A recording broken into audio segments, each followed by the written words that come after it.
আজ আমি তোমাদের দেখাবো কাঁচা টমেটো, আলু, কাঁচা লঙ্কা দিয়ে জ্যান্ত ট্যাংরা মাছের ঝোল।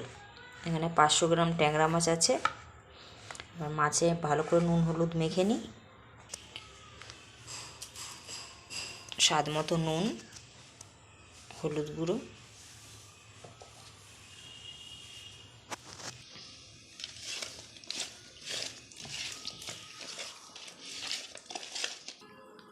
গ্যাসের উপরে কড়াইটা বসিয়ে দিয়েছি। কড়াইটা গরম হোক। কড়াই গরম হয়ে গেছে, এবার তেল দিয়ে দেবো। আমি সাদা তেল ব্যবহার করেছি, তোমরা চাইলে সর্ষের তেল দিয়েও করতে পারো। তেল গরম হয়ে গেছে, এবার মাছগুলো হালকা করে ভেজে নেব। এদিকে আমার মাছ ভাজা হচ্ছে। একদম হালকা করে ভেজে নিতে হবে, বেশি লাল লাল করলে চলবে না। এদিকে হচ্ছে আমার বেগুন ভাজা। আজকে আলু সিদ্ধর সাথে বেগুন ভাজা খাবো। দেখো, মাছ আমি একদম হালকা করে ভেজে তুলে নিয়েছি। এবার আমি কড়াই কালো জিরে ফোড়ন দেবো। তারপরে দিয়ে দেবো আলু, অল্প নুন, অল্প হলুদ দিয়ে আলুটা ভেজে তুলে নেব।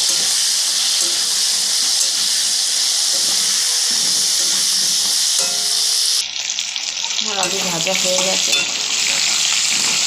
এবার আমি রেখে দিয়ে দেবো কাঁচা টমেটো।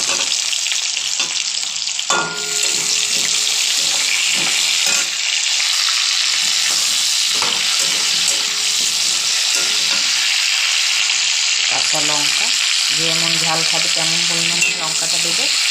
আমি একটু বেশি ঝাল খাই, একটু বেশি করে কাঁচা লঙ্কা দিলাম। এবার দিয়ে দেবো নুন, হলুদ গুঁড়ো, 1 চামচের মতো জিরে গুঁড়ো। রং হওয়ার জন্য অল্প একটু শুকনো লঙ্কার গুঁড়ো দিলাম আমি। আপনারা চাইলে দিতেও পারেন, নাও দিতে পারেন। পুরো কষে নেব।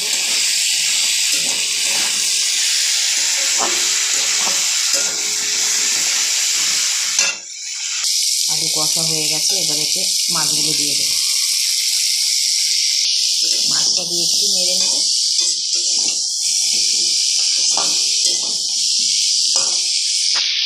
এবার আমি একটু জল দিয়ে দেবো। যেমন আপনারা ঝোল খাবেন সেই পরিমাণে আপনারা জল দেবেন। আমি একটু পাতলা ঝোল করব, তাই আমি একটু বেশি জল দিলাম।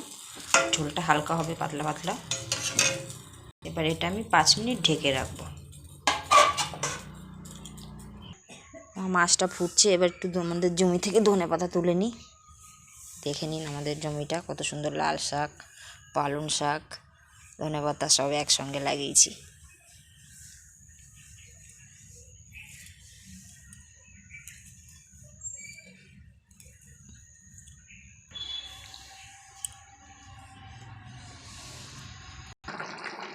পাঁচ মিনিট হয়ে গেছে।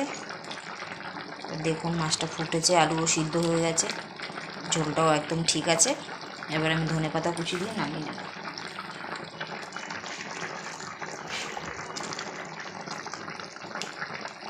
রেডি আমার হয়ে গেছে কাঁচা টমেটো দিয়ে জ্যান্ত মাছের ঝোল।